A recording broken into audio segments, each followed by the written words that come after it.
Oh, thanks. So, hey Louise, how you going, first of all? Good, thanks, Matt. How are you? I'm good, thank you. It's been awesome working together over the last month, and I hope it's been going really well for you, really well for Mark, really well for the kids. I hope everything's going really well. It's been a few weeks now since we did our original food diary, which, if you remember all the way back then, it was only about a month ago, but we've been on a journey since then. So, first of all, take me back to the first week when you completed your food diary. How did this go? Okay, so it was definitely different. I haven't done anything like that before, so it was a little bit challenging.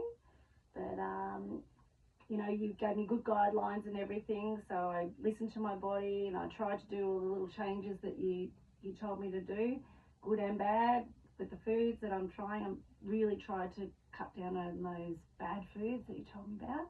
So I think I've done pretty well, but yeah, like I said, it's been a little bit challenging, but I feel it's getting easier as we go. 100%. I can certainly empathise with that. I can totally understand when you first kind of go into something new, it's challenging, and also, well, we tried to not change too much in that first week doing our food intake. We really tried to stick to what you normally already do and just kind of make us aware of what we were taking in, and then from there we talked about a few things, and we've actually got it on here if we have a quick look. So after our original consult, we realized that we're consuming a lot of water, which was a really positive thing. That's a really good thing. We're really happy with that. We want to really keep that going, which you constantly talked about how many litres of water you're having, how many glasses of water you're having. Really good. I'm actually quite the same. I love my water. Yeah. It's really good. That really gets the body really crisp. Tick that off. And then we move into what kind of we were also, another positive was that we're having vegetables every day. That we also looked at our vegetables and then realized that we actually needed to increase our portion sizes, because we learnt, well, I taught you that as a person of your age, 56, a female, our portion size we're looking for on the daily average is about 6, and it's actually a lot. You would think it's not that much, and you're having vegetables every day, which is awesome most of the day, but we actually need to increase our portion sizes, which that's a learning curve, and that's what we're going through. We also, another area we could improve on was our discretionary snacks, like our chocolate, our lollies. I know I'm a sucker for lollies. I'm a shocker with them, so I can totally get if we're into a bit of chocolate, which you've told me you're a bit of a chocky fan. Yeah. We kind of looked at those as our 2 areas we could improve in, upping our vegetables and limiting our discretionary snacks. Yep. So, speaking of that, talk me through how you've gone the last couple months. We've had a couple consults since. Talk me through how the last month and a bit has been for you, really working on those 2 things. Yeah. So I've certainly increased my veggies. As you knew, I was good with the veggies anyway, but I have upped them like you've asked me to, and I haven't found it too hard. It's been pretty easy because I like my veggies anyway, but the benefits of upping that was I didn't want as many snacks. So I'm still having snacks, but the bad snacks, but I've definitely increased my veggies a little bit, and I feel a little bit better with it all. So I'm feeling good about it. Definitely is helping me eat less bad foods, increasing my veggies. Awesome, that's really positive. That's a really positive thing to say. Talk me through what was your favourite vegetables that you were having? What kind of veggies were you adding in? You talked to me about your Brussels sprouts that you really like. What was the go-to vegetable? Well, I'm a bit of a pumpkin fan as well, and sweet potatoes. So I've found a few new ways of cooking, which I've also said I'm not a famous cook, not great at cooking, and I don't love cooking. So I like to chuck everything in the steamer. I'm a bit boring. Yeah. But I have been doing a few lots of roasted pumpkins. So I've done a bit of roast pumpkin and putting them in salads as well. So I've been putting some veggies into a salad, which I thought was pretty good. That sounds delicious. I might have to try that one time. Yeah, and nuts as well, because you sort of mentioned nuts as well would be good. So Awesome. I really like that. They all sound like really positive influences that we're creating. And then we'll move on to the other area of improvement that we were trying to work on, our discretionary snacks. We touched on it a little bit just before. So how did you go with limiting these and having replacement foods? Yeah, so initially, again, it was a little bit hard, especially with Easter. I do love a chocolate Easter egg. 100% Easter, the kids wanting chocolate. I can totally understand that. You're getting Easter eggs given to you. You've got to eat them, not to be rude. And everyone's in the same position there. At Easter, we all get a bit cheeky. We all like a bit of chocolate. That's totally fair. So I've done Easter, got through that. I've definitely tried to eat a bit more yogurt. Yeah. And like fruit bars, nut bars, protein bars that you recommended for me. Yeah. So I'm still eating little bits of chocolate. I've gone to the dark chocolate. I know that that's a little bit better for me, and I don't like it as much, so I'll eat less. So now I'll buy a block of dark chocolate a week, and I'll try and just have a row or something, maybe once a night, every second night. And that's great. That's looking at a behaviour and how it's slowly changing over time. And I think that's something that's really positive. And like you said, you didn't go cold turkey, because I totally get that. If you go cold turkey, you normally go one or the other way. Yeah. It really turns out as a negative kind of impact, and it doesn't really change your behaviour, because we end up relapsing and just going back to that same behaviour. Yeah. So I think I empathise with you there. It's really hard to do that. Yeah. And I don't think that will be successful in creating that behaviour change. Well, exactly, yeah. So, yeah, it's just not going to fit in with our goals, I don't think, if we go cold turkey. Can you fill me in, what was your favourite replacement snack from one of those discretionary snacks to something that you talked about, yogurt, nut bar? What's your favourite?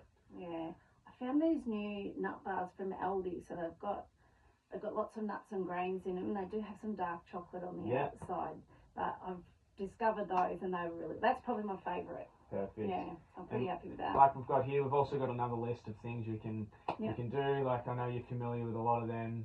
Yep.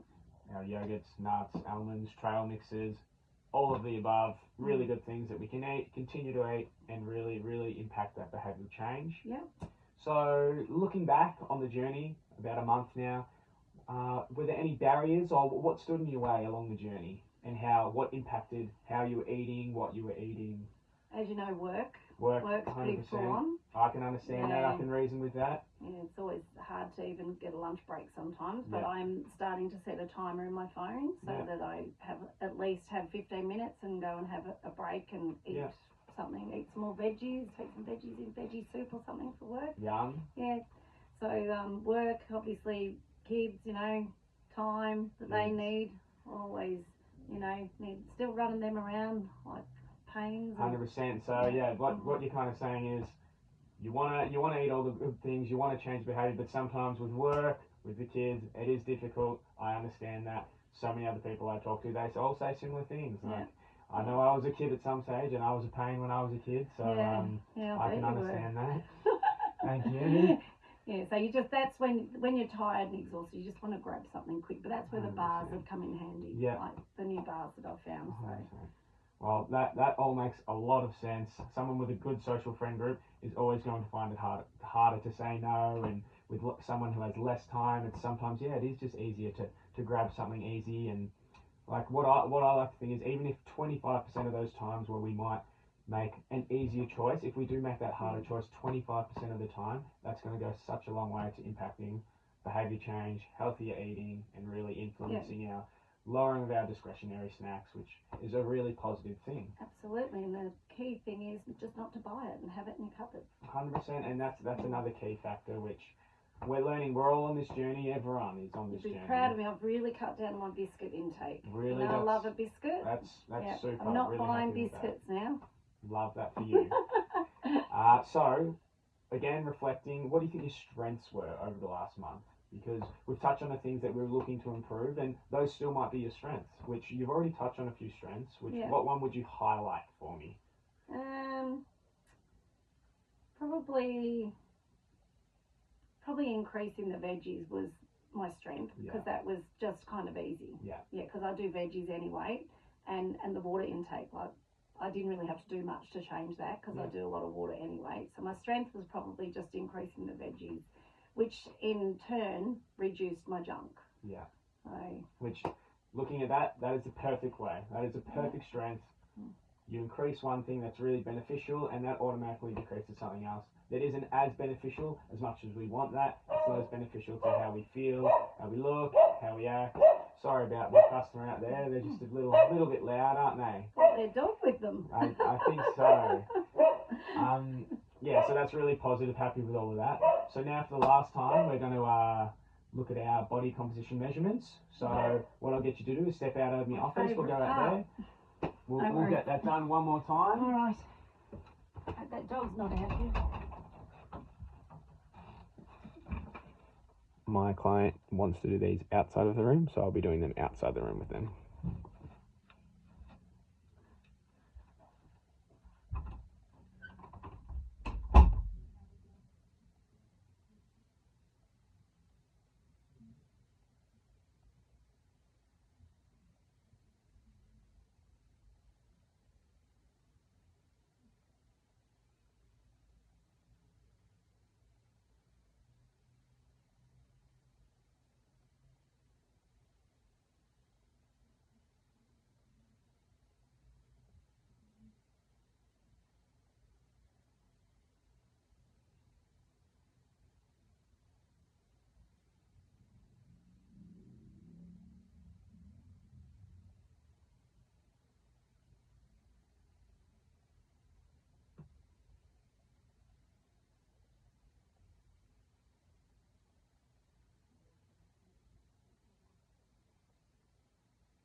Welcome back in. Thank you.